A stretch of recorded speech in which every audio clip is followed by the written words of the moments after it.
این است که چرا باید ما نماز بخونیم. اونا که نماز خوندن به کجا رسیدن؟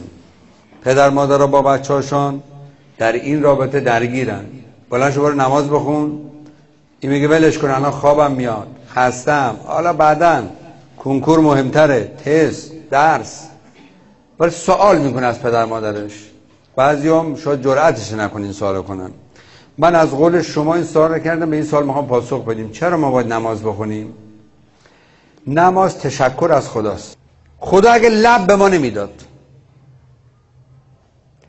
کوچیک بودید نمیتونستید بمکید و بخورید، میباید با سرنگ تو حلقتان میریختن یا با شلنگ میریختن تو حلقتان.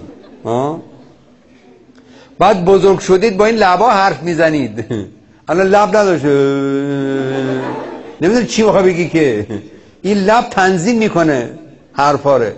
قدیم میگفتم ب مثلا میخوای بگی میم مثلا، گو آقا لبا میچسبه کم میچسبه، این تنظیم کننده است. این مثلا چیزی میزنن از این بگید.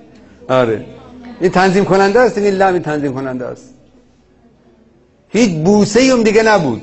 آدم پدرش رو ببوسد، مادرش رو ببوسد، چقدر دیگه نبود دیگه، همه چی. این لب چقدر خوبه.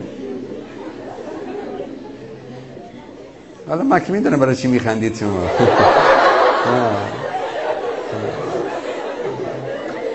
هنوز زوده حالا انشالله.